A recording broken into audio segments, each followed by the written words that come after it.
안녕하세요. 저는, 아니, 40을 바라보고 있는 30대의 남자입니다. 저도 이렇게 다양한 사람들의 이야기가 담겨 있는 곳을 자주 애청하고 있었지만 글을 올리는 건 생각도 해본 적이 없었습니다. 하지만 저에게 일어났던 지난 과거의 이야기가 시청자님들의 속을 시원하게 풀어드릴 수 있을 것 같다는 느낌을 받아 사연을 올리게 되었습니다. 옛날에 부모님께서 저에게 그런 말씀을 해주신 적이 있습니다. 죽을 때까지 믿을 수 있는 친구 한 명 곁에 두고 있는 게 진정한 복이라고요. 저 또한 그런 친구가 있고 그 친구가 제 인생을 아주 뒤바꿔 놓는 데에 큰 역할을 해준 친구라 이렇게 사연으로서 고마움을 전해보려고 합니다. 글을 쓰다 보면 울컥울컥할 타이밍도 있을 것 같긴 한데 최대한 덤덤하게 잘 풀어내도록 노력하겠습니다. 위에서도 말씀드렸듯이 저에게는 서로 힘들 때 옆에 존재한다는 것만으로도 위안이 되는 친구가 한 명 있습니다. 처음에는 이렇게까지 살갑게 맞이할 수 있는 친구는 아니었지만 어떠한 계기로 인해서 친해지게 되었습니다. 저는 소위 말하는 개천용으로 가난한 집안에서 공부머리 하나는 기가 막히게 태어나 전교권이 아닌 전국권에서 우수한 성적을 자랑하던 학생이었습니다. 다 쓰러져가는 집안 형편에 학원 한번 다녀본 적이 없었지만 정말 누구 말대로 교과서 위주로 공부했어요. 처럼 했더니 성적이 쑥쑥 올랐습니다. 물론 비싼 과외를 받는 친구들에 비해 각고의 노력이 필요하긴 했지만 공부를 하면 할수록 이해가 되고 성적이 오르니 제 스스로 만족도가 올랐습니다. 그렇게 열과 성의를 다해 공부를 했던 저는 당연히 수능에서도 우수한 성적을 냈고 당당하게 의대에 진학할 수 있었습니다. 제가 의대에 진학을 한 이유는 딱 하나였습니다. 가난한 이 달동네를 벗어나고 싶다는 열망, 오로지 그것이었습니다. 내노라 하는 명문대 의대에 진학을 하면서 저는 전액 장학금까지 거머쥐며 학교 생활을 시작할 수 있었습니다. 학교에 입학하는 날까지도 내가 최고다 하는 마음으로 스스로의 자존감을 올리며 학교에 첫 발을 디디게 되었습니다. 하지만 학교를 다니면 다닐수록 그 마음이 점점 무너져 내리게 되었습니다.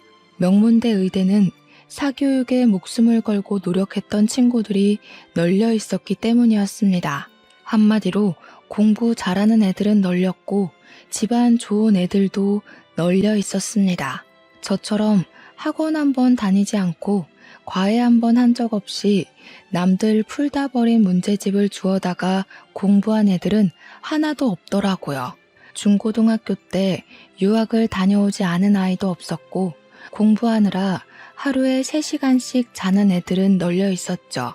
그런 아이들 사이에서 저는 점점 의기소침해졌습니다.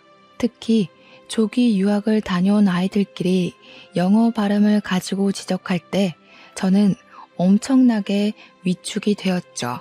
다들 강남에 50명 이상 되는 집들을 가지고 있고 차도 외제차를 턱턱 끌고 다니며 옷도 죄다 명품만 고집하는 애들 사이에서 저는 달동네를 벗어나지 못한 촌놈이었습니다. 물론 모든 학생들이 그랬다는 건 아닙니다. 유독 제 주위에 그런 애들이 많았던 것 뿐이었습니다. 제가 전국권 성적을 가지고 있었으니 어떻게 공부를 했나, 어떤 선생님께 과외를 받았나 궁금해서 다가온 친구들이었죠. 하지만 그 친구들의 관심은 곧 시들시들해졌습니다. 제가 아무 가난한 집에서 홀로 공부하며 버텨온 학생이었기 때문에 자기들 인생에 큰 득이 되지 않는다고 판단했겠죠. 그런 애들 사이에서 장학금을 받아봐야 뭘 하겠습니까? 그 친구들은 애초에 돈 걱정을 하며 사는 친구들이 아니라서 장학금을 노릴 생각도 하지 않는 애들이었습니다. 적당히 의대를 졸업해서 개원을 하고 돈 많은 여자랑 결혼해서 평생 의사가 직업인 걸 자랑으로 여기고 살 친구들이었습니다. 저는 학비에 구멍이 생기면 안 되었기에 성적을 유지하고자 매일같이 도서관에서 불이 꺼질 때까지 공부를 했습니다. 하지만 동기들은 적당히 여유가 생기면 술도 마시러 가고 해외여행을 다녀오기도 하고 골프도 치고 여가 생활을 착실하게 즐기더군요. 저에게도 몇 번 권유를 하긴 했습니다. 내기 당구를 하러 가자 하면 저는 일단 거절부터 해야 했습니다. 제 당구 실력이 엄청 나빴던 건 아니었으나 내기 값이 한두 푼이 아니었거든요. 그거 낼 돈이 없으니 일단 동기들과 어울리지도 못했죠. 그러다 보니 학과에서 저는 친구가 별로 없었고 나중에는 전국권 성적을 유지하던 애라 그런지 재미가 없다 혹은 우리랑 어울리기 싫단다 하는 오해까지 쌓이게 되었습니다. 저는 차라리 그게 편하다고 생각을 하고 외톨이를 자처했습니다. 혼자 지내면 돈 쓸 일은 없었으니까요.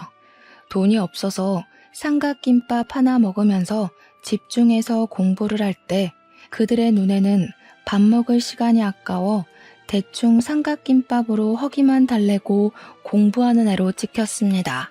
그래도 이 악물고 독하게 공부한 덕에 저는 장학금을 한 번도 놓치지 않았습니다. 또한 우수한 성적을 가지고 있었기에 의대를 졸업하고 전문의 과정을 정할 때에도 원하는 과에 진학할 수 있게 되었죠. 사실 저는 아픈 사람을 살리는 심장외과 의사가 되고 싶다는 꿈이 있었지만 그 자리는 돈이 되지 않는 자리였거든요. 결국 저는 돈이 되는 성형외과나 피부과로 마음을 굳혔고 고민을 하다가 결국 성형외과를 선택하게 되었습니다. 그때 동기들에게 욕도 먹고 시기 질투도 엄청나게 받았습니다. 하루 종일 공부만 하더니 결국 성형외과를 가는 거냐고 역시 돈이 최고지 하는 소리를 들어야만 했죠. 저에게 손가락질을 하는 무리들 속에서 유일하게 제 편을 들어주던 친구가 하나 있었습니다. 네, 그 친구가 저의 평생 친구나 다름없는 그놈입니다. 동기들 사이에서는 성격이 좋아서 인싸로 유명한 친구였는데 우연치 않게 저랑 군대도 비슷한 시기에 다녀오고 복학도 같이 한 친구였거든요. 수업도 몇 번 같이 듣곤 했던 그 친구는 진로를 결정하다가 결국 산부인과를 선택했었어요. 우연치 않게 주변에 있다가 동기들 사이에서 제 이야기가 나오는 것을 듣고 멈칫해 있는데 그 친구가 딱 제 편을 들어주더라고요. 유독 저에 대한 유언비어를 퍼뜨리는 친구에게 야, 경석이가 성형외과에 가든 말든 너희들이 뭘 보태줬다고 고나리 짓을 하냐? 하면서요. 제가 성형외과에 가게 된 것이 부러우면 너네도 놀지 말고 공부하지 그랬냐고 막 쏘아대더라고요. 허구한 날 당구치고 볼링치고 술 먹고 하더니 성형외과 못 가게 돼서 질투하는 거 아니냐고 사실만 이야기를 하더라고요. 그때 저는 제가 없는 곳에서 제 편을 들어준 친구에게 따뜻한 마음을 느끼고 그 친구를 위해서라면 저도 발벗고 나서야겠다고 생각했습니다. 그렇게 모든 과정을 마칠 때까지 저희는 붙어 다니게 되었고 둘도 없는 동기가 되었습니다. 저는 졸업 후에 강남에 있는 성형외과에 취직을 하게 되었고 동기는 대학병원에서 산부인과 일을 보게 되었습니다. 제가 성형외과에 취업을 하고 얼마 지나지 않아 만나게 된 여자가 하나 있었는데 매번 저에게 공짜로 보톡스를 놔달라, 필러를 놔달라 하더라고요. 크게 문제될 건 없었으니까 여자친구의 사리사욕을 위해 제가 여러 번 얼굴에 시술을 해주기도 했었죠. 그렇게 1년을 만나다가 여자친구에게 결혼을 하자고 이야기를 했더니 저한테 그거 진심이냐고 하면서 막 깔깔 웃더라고요. 저에게 자기네 집안이 얼마나 빵빵한 줄 알고는 있는 거냐고, 혹시 결혼해서 팔자 펴보고 싶어서 그런 거냐고 하더라고요. 저는 단지 여자친구에게 진심으로 평생 잘해주고 싶어서 저 정도 벌면 먹고 사는 데는 문제가 없을 것 같아 미래를 함께 하자고 했을 뿐인데요. 여자친구는 자기네 집안이 탐나서 제가 욕심을 부린 줄 알더라고요. 그러더니 오빠는 개천용이라서 부담이 된다. 본가도 다 쓰러져가는 달동네라고 하지 않았냐 하면서 거절을 하더라고요. 오빠 형편에 걸맞은 사람을 만나라고 아니면 본가부터 이사를 가라고 하더라고요. 저한테 진심으로 만났던 기간이 있어서 충고를 해주는 거니까 너무 고깝게 듣지는 말라고 하는데 너무 부끄럽고 수치스러웠습니다. 결혼하고 나면 자기가 시댁에 평생 봉사를 해야 할 것 같다고 자기도 부잣집 시댁 만나서 1년에 한두 번만 얼굴 보고 살고 싶다고 하더라고요. 저랑 비슷한 처지에 있는 여자를 만나야 서로에게 좋을 것 같다면서 헤어지자고 하는데 붙잡을 수가 없었습니다. 저는 그때 받았던 상처로 인해 쭉 여자친구를 사귀는 것을 거부하고 있었습니다. 그러던 어느 날이었습니다.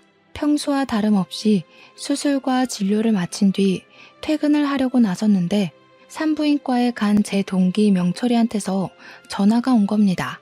오랜만에 일찍 끝마치기라도 했나 같이 술이나 한잔할까 싶어서 전화를 받았는데 아주 급한 목소리로 저에게 도움을 요청하더라고요. 여동생이 갑자기 사고를 당해서 얼굴을 크게 다치게 되었는데 재건 수술이 필요할 것 같다는 말이었죠. 대학병원 성형외과는 지금 바로 응급수술을 받을 수 있는 인력이 없다고 저에게 간곡히 부탁하는 게 아니겠습니까? 저는 이미 퇴근을 하러 건물 밖으로 나왔지만 명철이에게 얼른 병원으로 오라고 주소를 알려주었습니다. 마음 같아서는 응급실에 가서 진료를 보라고 하고 싶기도 했죠. 오전, 오후 전부 수술이 있어서 피곤했거든요. 하지만 유일하게 제 편을 들어주었던 친구였고 저도 발벗고 나서주기로 결심했던 친구였기에 병원에 다시 들어갔습니다. 당직 간호사들에게 이야기를 하고 퇴근한 마취과 선생님까지 다시 부탁드려 모시고는 수술을 준비했습니다. 8시쯤 명철이가 동생을 데리고 병원을 왔는데 정말 얼굴이 말이 아니더군요. 코는 옆으로 휘어져 골절이 있었고 눈꺼풀이 찢어져 있었고 얼굴뼈가 안쪽으로 살짝 함몰된 것 같았습니다. 정말 누가 쇠파이프로 얼굴만 때렸나 하는 생각이 들 정도로 심각한 상태였습니다. 정말 대수술이겠구나 싶어서 빠르게 준비를 했고 저녁 8시부터 수술이 시작되었습니다. 늘 저와 호흡을 맞추던 간호사들이 없어서 조금 불편하긴 했지만 베테랑들이라 그런지 금방 손발이 맞더라고요. 피가 많이 흐르고 있었기에 빠르게 지혈을 하고 마취에 들어갔습니다. 함몰된 뼈를 고정하고 패인 곳에는 실리콘을 넣고 휘어진 코를 조정하고 눈꺼풀이 찢어진 곳은 아예 쌍꺼풀을 새로 만들었습니다. 흉이 남을 것이 분명했던 자리였기에 최대한 가리기 위한 어쩔 수 없는 선택이었습니다. 얼굴형이나 모습이 확실히 실리콘을 넣음으로써 달라지긴 했습니다. 수술로 인해서 많이 붓긴 했지만 명철이 동생의 원래 얼굴을 아는 사람이라면 수술 자체는 성공적이었다고 말하고 싶네요. 수술이 전부 끝나고 나니까 무려 새벽 2시더라고요. 6시간을 꼬박 수술에만 매달린 것이었습니다.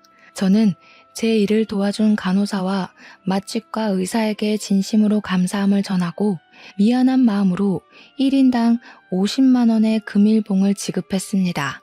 간호사들은 갑자기 생겨버린 수술에 불평을 하다가 50만 원이 입금되니까 바로 고생하셨다고 태도를 바꾸더라고요. 역시 돈이 최고지? 하면서 농담을 하고 명철이에게 수술은 성공적으로 끝났다고 이야기를 했습니다. 명철이는 진심으로 저에게 고맙다고 하면서 돈은 지불하겠다고 이야기를 했지만 저는 딱 잘라 거절했습니다. 명철이가 그래도 하면서 계속 우물쭈물하길래 내가 얼마나 잘 나가는 성형외과 의사인 줄 아냐고 했죠. 재건 수술하는 데만 몇 천만 원을 받는 의사인데 갑자기 그 돈을 어떻게 주겠냐고 마음만 받을 테니까 너도 나중에 나 필요할 때 한번 도와줘라 했습니다. 산부인과 의사가 뭐 해줄 게 있겠냐 하는데 나 결혼해서 아이 생기면 네가 받아주면 되겠네 했죠.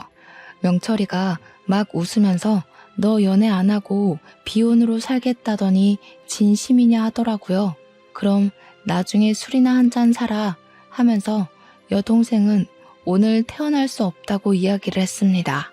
눈이나 코는 상관없는데 얼굴뼈 함몰 때문에 무균실에서 처치를 받아야 한다고 했더니 끄덕이더라고요. 당직 간호사들에게 부탁을 하고 저는 녹초가 되어 퇴근을 했습니다.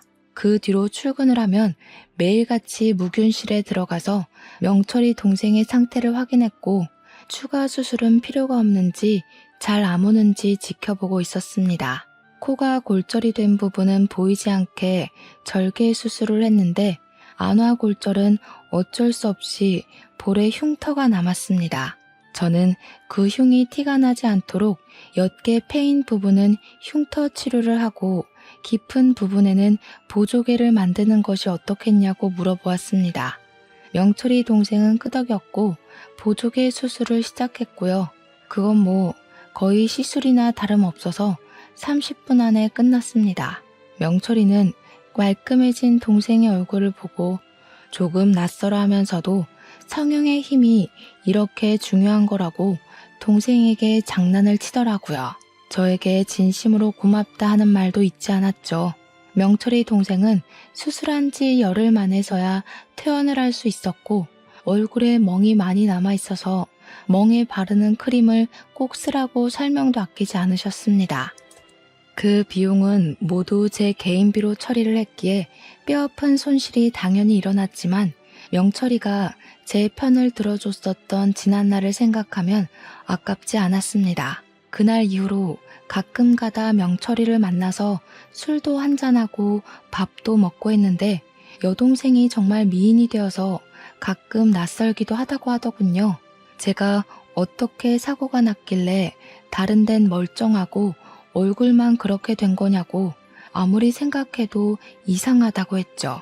그러니 명철이가 한참을 고민하다가 그제야 말을 해주더라고요. 여동생이 남자친구랑 싸우고 헤어지자고 했는데 남자친구가 손버릇이 무척이나 안 좋은 놈이었던 거죠. 홧김에 애를 그렇게 만들었다고 하는 겁니다. 응급실을 가야 하나 순간 고민을 했지만 하필 다친 곳이 얼굴이라 제 생각이 났다고 하더라고요. 그 정신 나간 놈은 어떻게 했냐? 경찰에 신고는 했냐 하니까 아는 변호사의 도움으로 지금 재판 중에 있다고 했습니다. 치료비 배상이 나오면 저에게 주겠다고 해서 아니라고 동생이 심리치료를 받을 수 있게 사용하라고 했죠. 명철이가 안 그래도 그것 때문에 고민이라고 하더라고요. 여동생이 상처를 크게 입어서 그런지 대인기피증까지 오게 됐다고요. 지나가는 사람들이 갑자기 해코지를 할 것 같다는 느낌을 받아서 길거리도 못 돌아다닌다고 결국 미국으로 가서 잠시 지내다 오기로 했대요. 그러면 저 명은이가 너한테 꼭 고맙다고 전해달라고 했다고 하더라고요. 저는 당연히 의사로서 해야 할 일을 한 거라고 말은 했지만 이상한 놈한테 걸려서 그런 상처를 입은 명철이 동생이 좀 안타까웠습니다. 명철에게 위로의 말을 전하고 저희는 또 그렇게 바쁜 각자의 일상으로 돌아갔습니다. 그 뒤로 저에게 일복이 터진 것인지 진짜 너무너무 바빴습니다. 성형외과에 찾아오는 손님들도 무척이나 늘었고요. 또 제가 젊은 의사임에도 불구하고 실력이 좋다고 소문이 나서 방송가에서도 저를 찾아오고 했습니다. 연예인 지망생들부터 방송국에서도 출연해달라는 문의가 빗발치기 시작했습니다. 바쁘게 살던 와중에 제가 방송을 하나 나가게 되었는데 그 프로그램에서 코너 속의 코너를 진행하는 캐스터와 안면이 생기게 되었습니다. 저한테 먼저 살갑게 선생님이 성형을 그렇게 잘하신다고 하던데 제 친구들도 선생님께 코 수술했더라고요. 제 코도 한번 봐주세요 하면서 다가왔습니다. 코 수술 이미 하신 거 아니냐고 물어보니 했죠. 근데 방송물 먹는 애들은 2번, 3번 하잖아요. 하더라고요. 자기는 한 번밖에 안 했다면서 지방 촬영 때문에 바쁘긴 하지만 시간 내서 찾아오겠다고 하더라고요. 성격이 참 털털해 보였습니다. 그래서 연락 주고 오시라고 명함을 하나 드렸어요.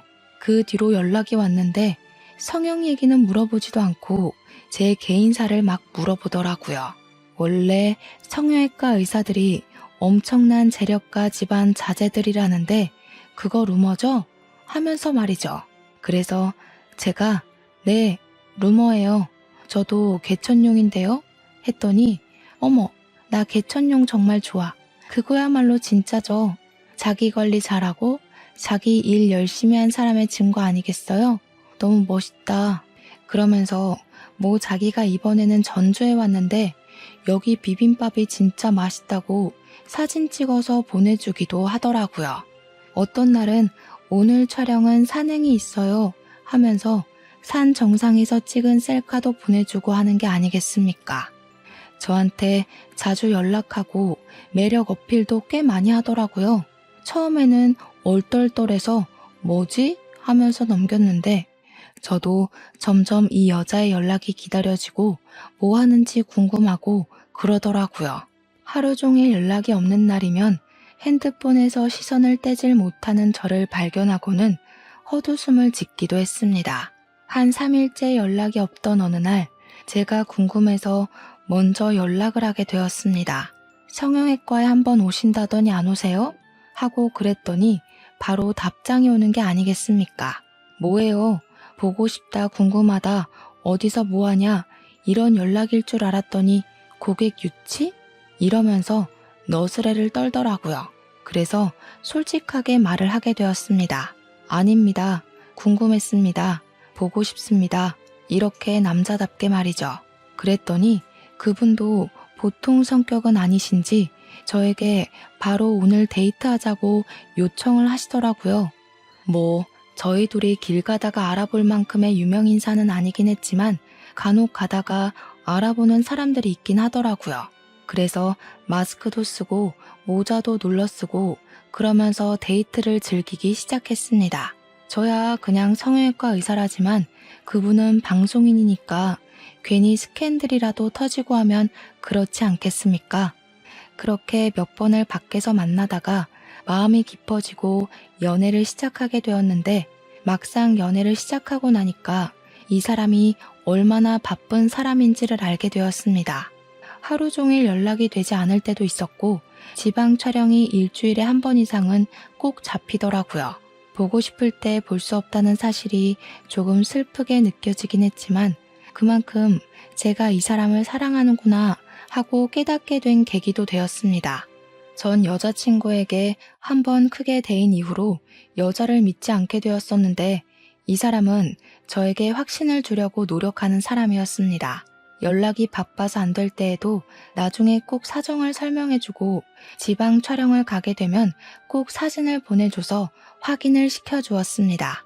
워낙 바쁜 사람이다 보니 제가 찾아가는 건 꿈도 꿀 수 없었고 이 사람이 시간이 되어야 우리 병원 근처로 찾아와서 같이 밥을 먹을 수 있었지만 그럼에도 불구하고 전부 이해를 할 수 있을 정도로 사랑하게 되었습니다. 하염없이 기다려야 하는 입장이 썩 좋지는 않았지만 어린 왕자도 그런 말을 했었잖아요. 그 사람이 도착하기 1시간 전부터 기다려지는 그 설렘이 참 행복하고 좋더라고요. 프로그램을 하나밖에 하지 않는 방송인도 이렇게나 바쁜데 그 유명한 연예인들은 얼마나 바쁜 건지 상상하기조차 어렵더라고요. 그래서 과로로 쓰러지는 사람도 많구나 하면서 하나를 더 깨닫게 되었달까요? 하루는 여자친구의 연락을 기다리고 있었는데 저희 어머니에게서 연락이 도착했습니다. 평소에 급한 일 이외에는 연락을 살갑게 하지 않았던 터라 무심하게 웬일이시냐고 물어보니 어머니께서 침울한 목소리로 본인에게 큰일이 났다고 하시는 겁니다. 놀래서 왜 그러시냐고 하니까 어머니께서 지금 병원에 와 계신데 자기가 암에 걸린 것 같다고 이야기를 하시는 겁니다. 우리 부모님께서는 충남에 내려가 지내고 계셨는데 제가 암이라는 소리에 놀라서 원장님께 말씀을 드리고 바로 충남으로 내려갔습니다. 집으로 찾아가 무슨 일이냐고 자세하게 말해달라고 하니 그제야 엉엉 우시면서 난소에 혹이 생겼다고 해서 그냥 혹인 줄 알았는데 난소암 판정을 받으셨다는 것이었습니다. 빠르게 수술을 해야 한다고 하는데 지역 근처 병원은 전부 예약이 꽉 찼다는 말을 하더래요. 거기다가 난소암 수술을 하다가 사고도 많이 난다고 무척이나 불안해하셨습니다. 이러다가 손주도 한번 못 보고 하늘나라에 가는 것 아니냐고 하시는데 그런 소리 하지 마시라고 했죠. 어머니를 안심시키기 위해 제가 의사 아니겠냐고 동기들 수소문해서 바로 알아보겠다고 했는데 명철이 생각이 딱 나더라고요. 명철이가 산부인과 의사였고 대학병원에서 일하고 있었으니까요. 바로 연락을 해서 명철이에게 너네 병원에서 진료를 좀 받을 수 있냐고 물어보니까 명철이가 저한테 결혼할 여자라도 생겼냐고 하더라고요. 축하한다면서 산전검사가 유행이니 뭐니 하길래 그게 아니라 우리 어머니께서 아프시다 말을 했습니다. 화들짝 놀라길래 난소암이라고 하는데 수술이 가능할지 모르겠다고 여기가 시골이라서 좀 알아봐 줄 수 있냐고 말했더니 바로 서울로 오라고 하더라고요. 서울에 와서 다시 한번 진단을 받아보는 게 좋을 것 같다고 해서 제가 사는 오피스텔로 부모님을 모시고 올라왔습니다. 원래 대학병원에서 진료를 받으려면 짧게는 한 달, 길게는 몇 년도 기다린다고 하더라고요. 근데 명철이가 너무나도 고맙게 본인 담당 교수님 스케줄을 변경해서 바로 예약을 잡아줬습니다. 제가 명철이에게 네가 진료를 봐줘도 되는데 라고 하니 자기는 아직 펠로우라고 수술을 하긴 하지만 그래도 권위자가 하는 게 좋지 않겠냐고 하더군요. 뭐 서울에 올라와서 CT도 찍고 피검사도 하고 여러 가지 검사를 마친 뒤 교수님을 배웠는데 저에게 지방 병원에서 난소암 3기라고 했냐고 의아한 표정으로 물으시더라고요. 그러면서 다시 보니까 1기 정도로밖에 안 보입니다. 아마 판독하다 실수가 난 것 같다고 차근차근 설명을 해주셨습니다. 수술은 바로 하고 꾸준히 항암 치료 받으시면 완치 가능성이 높으니까 겁먹지 마시라고 환자의 의지가 중요하다고 하시더라고요. 제가 감사합니다 하니 교수님께서 저를 기억하신다고 하시더라고요.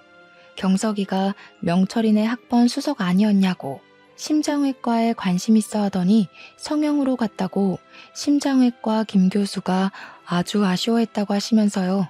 부모님 앞에서 수석 이야기를 꺼내주시니까 뭔가 뿌듯하더라고요. 기억해 주셔서 감사하다고 했더니 걱정하지 말고 마음만 편하게 먹으라고 스트레스 안 받아야 수술도 잘 되는 거라고 해주셨습니다. 그 뒤로 어머니께서는 바로 입원을 했고 기다림이 무색하게 정말 번갯불에 콩 구워 먹듯 수술까지 받을 수 있게 되셨습니다. 저도 의사이지만 일에서 인맥이 참 중요하다고 하는 거더라고요. 제가 정신이 없는 사이에 여자친구에게서 연락은 있었지만 한 번을 찾아오지 않았습니다. 저랑 그래도 꽤 오래 만난 사이고 우리 나이가 점차 차올라가니까 슬슬 결혼 이야기도 꺼내고 싶었거든요. 그런데 저희 어머니께서 대학병원에서 큰 수술을 한다고까지 했는데 수술에 관한 이야기도 어머니의 이야기도 꺼내지 않는 여자친구에게 좀 서운했어요. 찾아오는 건 무리여도 연락 한 통은 줄 수 있는 것 아닌가 하는 생각이 들었거든요. 그날은 오랜만에 병원에 연차를 내고 제가 어머니의 병실에서 병수발을 들고 있었던 날인데 어머니께서 TV를 딱 트시더라고요. 제 방송이 나오고 있었는데 제 여자친구가 진행하는 프로그램이 떡하니 나오고 있었습니다. 어머니의 반응이 궁금하기도 해서 어머니께 저 방송 진행하는 여자 어떤 것 같냐고 물어보니까 어머니께서 누구? 저 캐스터? 하시더라고요. 예쁘게 생긴 것 같지 않냐? 실제로 보면 더 예쁘다더라 하니까 어머니께서 피식 웃으시는 겁니다. 얘가 공부만 하느라 아무것도 모르는구나. 저 여자 예전에 엄청난 스캔들 하나 있었잖아. 뭐라더라? 무슨 대기업 회장이 스폰서라고 그랬나? 아무튼 누구 첩질한다고 난리 났었잖니. 저 여자가 원래 주부들 보는 프로그램에 죄다 출연했던 여자였는데 그 기사 하나로 완전히 인기 떨어져서 이 프로그램 하나 하잖아. 얼굴만 예쁘면 뭐해? 어이구. 저는 그 말을 듣고 머리를 한 대 얻어맞은 것 마냥 멍하니 아무것도 할 수 없었습니다. 제 여자친구가 다른 남자, 그것도 늑다리 기업 회장을 스폰서로 두고 있었다는 게 믿어지지가 않더라고요. 그 이야기를 들었는데 제가 어떻게 가만히 믿고만 있을 수 있겠습니까? 저는 바로 여자친구에게 만나자고 연락을 넣었습니다. 그러니 저에게 오늘은 조금 바쁘다고 이야기를 하더라고요. 그날은 평소에 방송 촬영이 없는 날인 걸로 알고 있었거든요. 그래서 오늘 일정 없는 날 아니냐고, 방송이 나오는 날에는 생방 끝나고 집에 가는 거 아니냐고 하니까 오늘은 일이 아니라 개인적인 약속이 있다고 하더라고요. 아무리 개인적인 약속이라고 해도 어머니께서 암으로 고생하시고 있는 남자친구가 급하게 만나자고 하는데 거절을 하니까 좀 그랬습니다. 그럼 약속이 끝나면 만나자고 제가 한 수 물러서 이야기를 하니 언제 끝날지 모르는 약속이라고 말을 흐리더군요. 제가 밤 10시고 11시고 기다리겠다고 하니까 저한테 신경질적으로 바쁘다니까 왜 그러는 거냐고 이야기를 하더라고요. 순간 스폰서 이야기가 머릿속을 둥둥 떠다니는데 정신 나갈 것 같았습니다. 혹시 아직도 그런 짓을 하고 다니는 건 아닐까 하는 의심이 자꾸 스멀스멀 기어오르는 거죠. 가끔 가다가 밤에 연락이 안 되던 날도 있었고 여자친구가 만나자고 하는 날에만 겨우 만날 수 있었던 것들이 생각나더라고요. 저의 의심은 점점 확신으로 바뀌고 있었습니다. 그래서 저는 연인 사이니까 솔직하게 말을 해야 한다고 생각이 들어서 지금 의심이 든다고 말을 했습니다. 당신에게 스폰서가 있었다는 이야기를 이제 와서 들었다고 솔직하게 말을 해달라고 했더니 바로 여자친구에게서 전화가 오더라고요. 그게 언제적 루머인데 아직까지도 믿고 있냐면서 오히려 저에게 실망이라는 말을 하더라고요. 솔직하게 말해달라고 그거 루머 맞냐고 다그쳤습니다. 그랬더니 지금 자기를 못 믿는 거냐면서 그 루머 때문에 방송도 다 잘리고 자기가 정말 힘들게 살았다고 하더라고요.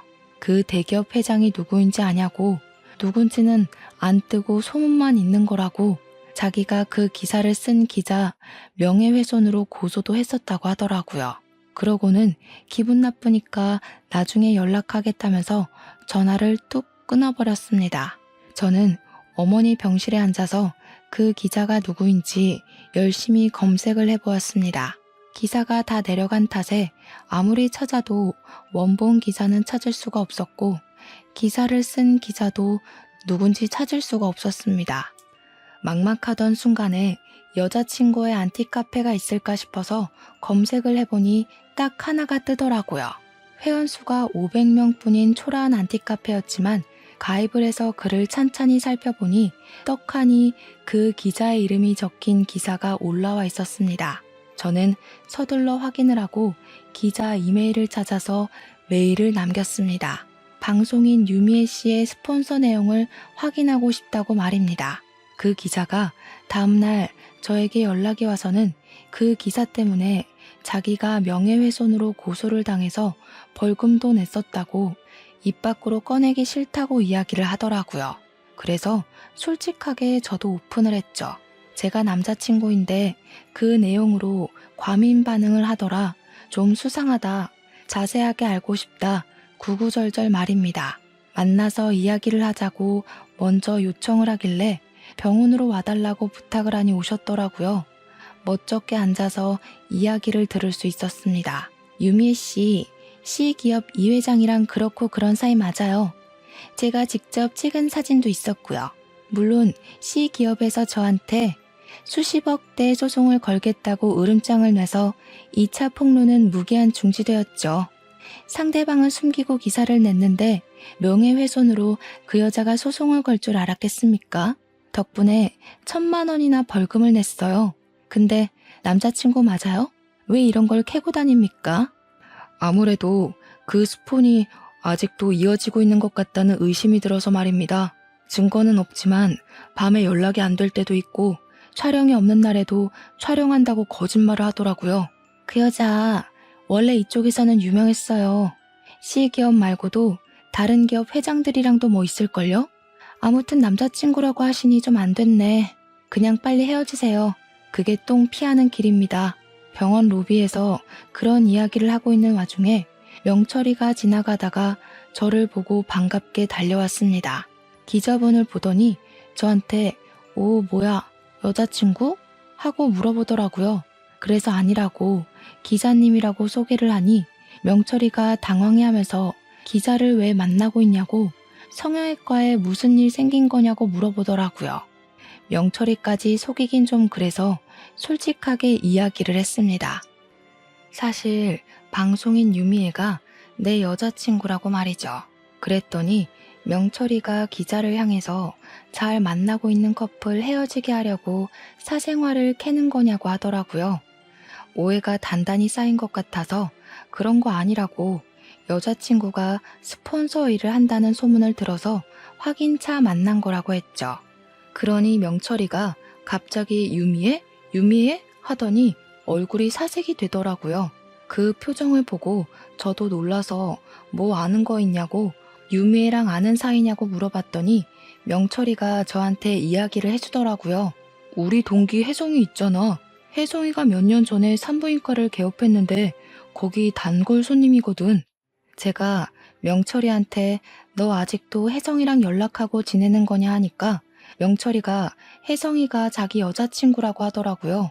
졸지에 잠복 근무를 하는 형사도 아닌데 완전 무장을 하고 퇴근 시간을 맞춰 저와 명철이 그리고 기자님까지 셋이서 혜성이의 산부인과로 향했습니다. 혜성이에게 어떻게 이야기를 꺼내야 할지 고민을 하다가 사실 내가 유미의 남자친구다 하면서 운을 뗐습니다. 스폰서 짓을 아직도 하고 있는 듯하니 결론은 진료 기록을 보고 싶다는 말이었습니다. 그러니 혜성이가 저를 싸늘하게 바라보면서 환자 진료 기록을 제3자에게 보여주는 건 불법이라 안 된다고 하더라고요. 의사가 될 때 선서하지 않았냐고, 도대체 학교 수석이라는 놈이 눈이 멀어서 뭐하고 있냐고 하더라고요. 순간 부끄러워져서 고개를 푹 숙이고 미안하다 하고 있는데 혜성이가 그러대요. 명철이 여동생 수술해줬던 게 고마워서 그냥 친구로서 조금 흘려주는 거라고 자기한테 들었다고 하지 말라고 하더라고요. 3일 뒤 저녁 9시에 아마 우리 산부인과에 방문할 거야 그 여자. 사람들 눈 의식해서 밤에만 찾아오거든. 피임 기고 시술할 때가 돼서 아마 그거 하러 다시 찾아올 건데 그때 뭐 누구랑 오는지 한번 보던가. 절대로 혼자서는 안 오거든. 자기 돈줄이랑 오지. 저는 일부러 유미에게 연락을 넣어 3일 뒤 저녁에 뭐 하냐고 별일 없으면 같이 밥이나 먹자고 말을 했습니다. 그러자 유미애는 저에게 하필 그날 지방에 추가 촬영이 잡혀서 서울에 없을 것 같다고 다음에 밥을 먹자고 말을 하더라고요. 저는 그날 혜성이의 병원에 가기 위해서 유미애가 술을 쓰는구나 느끼게 되었습니다. 최대한 아쉬운 척하면서 그럼 나중에 서울에 오면 보자고 이야기를 했더니 지방 촬영하고 나면 힘들다고 일주일 뒤에 보자고 하더군요. 명철이에게 이야기를 들어보니까 피임 시술을 하면 며칠은 좀 쉬어야 된다고 하지 않겠습니까? 저는 이를 갈고 복수를 하기 위해 차근차근 계획을 짜기 시작했습니다. 결전의 그날이 다가오고 저는 긴장감으로 손이 미끄덩거릴 정도로 땀을 줄줄 흘렸습니다. 혜성이의 산부인과가 저녁 6시 30분이면 문을 닫기 때문에 저와 명철이 그리고 기자까지 3명은 산부인과 안에 몰래 들어와 잠복을 하고 있었습니다. 큰 병원이 아닌 개인 병원이라서 가능한 일이었습니다. 한참을 기다리고 있는데 정말 9시가 조금 넘자 유미애가 불 꺼진 산부인과에 간접등 불빛에 의지를 한 채 들어오더라고요. 명철이는 저게 유미애가 맞냐면서 긴가민가해 했지만 저는 한눈에 딱 알아볼 수 있었습니다. 모자를 푹 눌러쓰고 마스크로 얼굴을 꽁꽁 싸맨 채 조심히 들어왔지만 말이죠. 왜냐하면 그 모자와 마스크가 저랑 데이트할 때도 자신의 신변을 숨기기 위해 사용했던 소품이었어요. 웬 남자의 팔짱을 끼고 둘이 다정하게 들어왔는데 이상하게 젊어 보이는 겁니다. C기업 회장은 늙어서 머리가 다 벗겨진 사람이었는데 옆에 있는 남자는 머리숱이 아주 풍성한 사람이더군요. 혹시 매니저는 아닐까, 내가 헛다리를 짚은 걸까 하면서 누구지 하고 있는데 기자님이 그러시더라고요. 난년은 난년이네 하면서 저 사람 A 광고기획 전무라는 사람이라고 설명을 해주었습니다. 정말 만나던 남자가 한둘은 아닌 모양이더군요. 저는 이를 갈고 복수를 위해 마지막 결심을 했습니다. 유미애가 혜성이의 진료실에 들어간 지 15분이 지나자마자 저는 진료실의 문을 쾅 소리나게 열고 들어갔습니다. 순간 놀란 전무와 유미애는 저에게 누구시냐 나가라 소리를 쳤고 혜성이도 연기를 시작했습니다. 환자분 지금 진료 중이니까 들어오시면 안 된다고 나가라고 말이죠. 피임기구를 손에 들고 설명마저 할까요? 보통 피임 시술은 하며 일부러 이야기를 이어가는 혜성이의 말을 전무라는 사람이 끊더라고요. 저는 유미애를 향해 너 딱 걸렸어 라고 말을 했고 전무는 여기 사람 없냐고 이 사람들 좀 끌어내라고 소리를 치더라고요. 영업이 끝난 산부인과에 다른 직원이 누가 있겠습니까? 기자는 바로 셔터를 눌렀고 그 둘은 얼굴을 가리면서 찍지 말라고 연신 소리치고 있었습니다. 나가려는 전무를 명철이가 뒷덜미를 잡아두었고 유미애는 꼼짝도 못하고 저한테 오빠 하더라고요.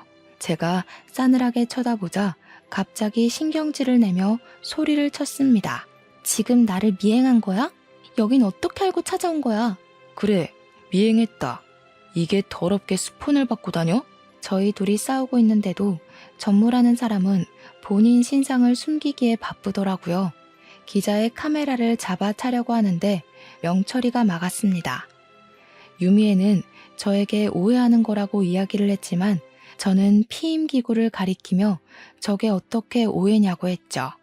피임 시술에 대해 이야기하는 걸 다 들었는데 다른 남자랑 떡하니 나타나서 뭐 하는 거냐며 유미애의 뺨을 치려고 했습니다. 그러자 혜성이가 저를 말리더라고요. 환자분 지금 임신 초기 상태라 안정을 취해야 합니다. 폭력을 쓰시면 경찰 부를 거예요.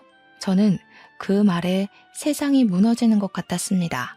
기자는 바로 이거 완전 대박 기사감이라며 진료실을 나섰고 유미애는 저에게 매달리기 시작했습니다. 아마도 제 아이라고 속이려고 했던 것 같습니다. 피임기구는 시술을 하려던 게 아니라 제거를 하려고 했던 것 같고요. 그 A광고 전무라는 사람도 유부남이었는지 저에게 돈을 주겠다며 비밀로 해달라고 기사도 쓰지 말라고 애원을 했습니다. 제가 그걸 왜 들어줘야 하는지 모르겠더라고요. 이미 기자는 기사를 쓰러 갔는데 말이죠. 기자는 명예회복을 위해서 그런 건지 모르겠지만 C기업에 연락을 넣어서 유미에게 다른 스폰서도 있고 임신도 한 사실을 알렸다고 했습니다. 제대로 이를 갈았는지 기사는 연일 특종에 올랐고 유미애는 바로 매장되었습니다. 딱 하나 하던 프로그램에서도 자취를 감추게 되었죠. 저는 당연히 헤어졌고요. 유미애는 유부남 킬러라는 별명이 생겼습니다. 그 이후로 여자에게서는 단 한 통의 연락도 오지 않았습니다. 저희 어머니는 수술이 잘 되어서 항암도 3차까지만 하면 된다는 이야기를 들었고요. 이래서 참 인연이 중요하다는 생각을 하게 되었죠. 혜성이랑 명철이도 저에게 곧 결혼을 하게 되었다면서 청첩장을 주길래 축하의 말을 아낌없이 전했습니다. 저에게 좋은 인연이 나타날 거라고 하길래 저도 당장 결혼 생각은 없지만 좋은 사람이 나타났으면 좋겠다고 했습니다. 아마 이런 일을 겪고 났으니 다음에는 더 좋은 사람 찾아갈 수 있겠죠? 여러분들도 저를 응원해 주셨으면 좋겠습니다. 제 이야기는 여기서 마치도록 하겠습니다. 감사합니다.